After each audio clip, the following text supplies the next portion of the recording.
E aí, pessoal, bora mergulhar num tema que, olha, despenca em prova de direito constitucional, a intervenção. A gente vai destrinchar tudo sobre a intervenção federal e estadual, passando pelos artigos 34, 35 e 36 da nossa Constituição. Se você está na mira de um concurso público, fica aqui porque entender isso é, sem brincadeira, essencial. Vamos juntos artigo por artigo. Então, para organizar as ideias, nosso papo de hoje vai seguir uma trilha bem lógica. Primeiro, a gente vai entender o que raios é intervenção. Depois, vamos ver os casos, as hipóteses, tanto da intervenção federal quanto da estadual. Na sequência, como é que se bota isso em prática, ou seja, o processo para decretar. E para fechar com chave de ouro, aquele resumão com os pontos que as bancas mais gostam de cobrar. Fechado? Bom, vamos começar pelo mais importante. Pensa assim, a autonomia dos estados e municípios é a regra do jogo, é o dia a dia. A intervenção? A intervenção é tipo botão de emergência. É uma medida super drástica, uma exceção mesmo, que só é usada em último caso, sabe? Em situações extremas, para garantir que a casa não caia, para preservar nossa federação. E aí está a definição mais certinha, mais formal.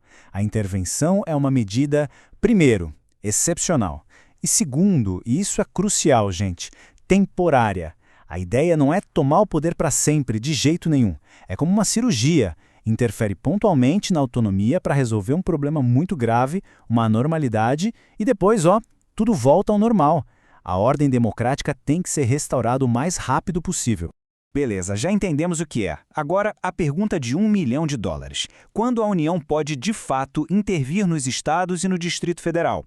A resposta não vem da nossa cabeça, não. Tá tudo lá, listadinho, no artigo 34 da Constituição. E essa lista é taxativa, viu? Ou seja, são só aquelas situações e ponto final.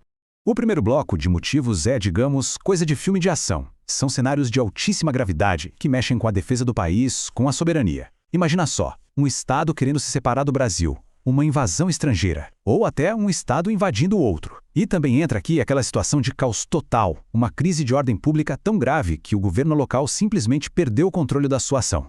Agora, o segundo grupo de razões já é mais, digamos, administrativo e financeiro. É sobre garantir que a máquina pública funcione direitinho. Por exemplo, se um dos poderes, legislativo, executivo ou judiciário do Estado, estiver sendo impedido de trabalhar, a União pode entrar. Ou então, se o Estado estiver sendo, um mau pagador. Se não pagar a sua dívida de longo prazo por mais de 2 anos, ou se começar a segurar o dinheiro que deveria ir para os municípios, aí também pode dar intervenção. E para fechar os motivos, a gente tem o terceiro grupo, que eu chamo de hipóteses mais jurídicas. Acontece quando, por exemplo, um Estado simplesmente decide ignorar uma lei federal ou uma decisão judicial. Não pode, né? Então a intervenção vem para forçar o cumprimento. E tem também um motivo mais amplo, que é a garantir que certos princípios da Constituição, aqueles que são a base de tudo, sejam respeitados. Olha, se tem um pedacinho desse artigo que você precisa grifar, é esse inciso 7º. Ele é o queridinho das bancas de concurso.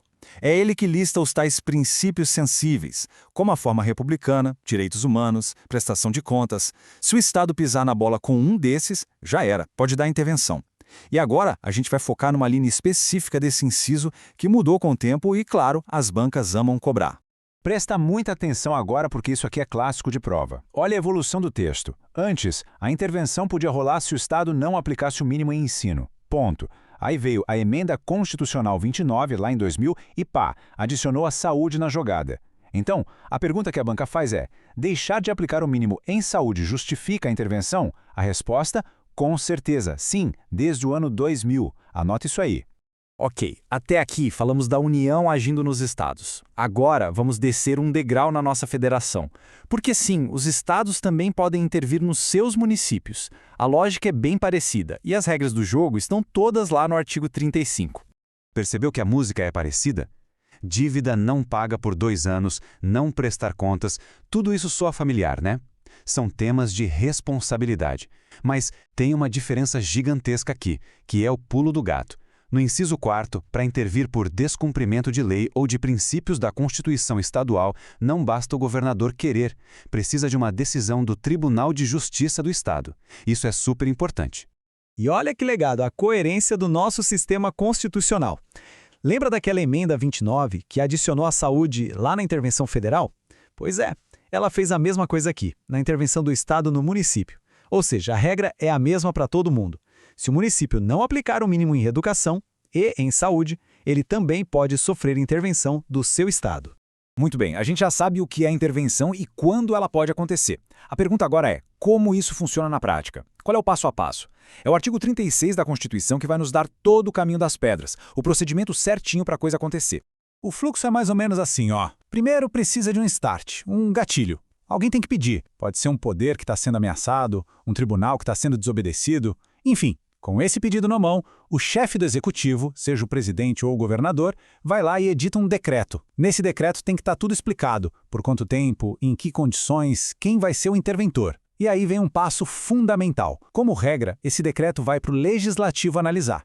Gente, essa tabela aqui vale ouro. Sério. Tira um print, anota no caderno porque ela resume quem pode pedir intervenção em cada caso. É o mapa da mina. Por exemplo, se desobedecerem uma decisão do STJ, quem pede? O próprio STJ.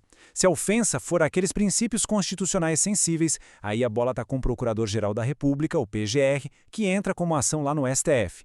Decorar isso aqui vai salvar um tempo precioso na hora da prova.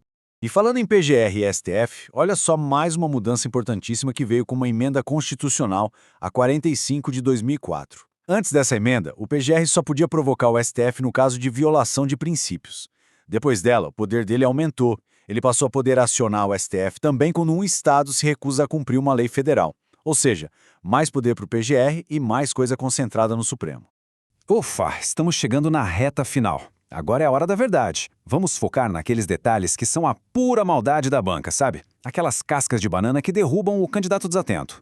Agora é foco total para memorizar prazo, exceção, tudo aquilo que garante o ponto na prova. Um número para tatuar na mente. 24 horas. É isso mesmo, 24 horas. Esse é o prazo que está lá no parágrafo 1º do artigo 36 para o presidente ou governador enviar o decreto de intervenção para o legislativo dar uma olhada. É um prazo super curto, o que só reforça o quanto a medida é urgente e excepcional. E vamos reforçar uma ideia. Intervenção é temporária. O parágrafo 4º deixa isso claríssimo. Acabou o problema que causou a intervenção? Acabou a intervenção. Simples assim. As autoridades que foram afastadas voltam para o cargo na hora, a não ser que tenha algum outro impedimento legal. É muito importante não confundir intervenção com cassação de mandato. São coisas completamente diferentes. E para a gente fechar, a cereja do bolo, a exceção que mais derruba a gente em concurso. Lembra que a regra é mandar o decreto para o legislativo? Pois é, o parágrafo 3º traz a exceção. Tem casos em que o decreto não precisa dessa aprovação. Quando? Quando a intervenção é bem pontual, bem cirúrgica, só para suspender um ato específico que está contra a lei ou a Constituição. Entender essa exceção à regra geral é fundamental. Então, para ver se ficou claro mesmo, fica a pergunta no ar. Quando é que o decreto de intervenção não precisa do ok do Congresso ou da Assembleia Legislativa? A resposta, a gente acabou de ver, está lá no parágrafo 3º do artigo 36. É quando a missão é apenas suspender um ato específico que deu problema.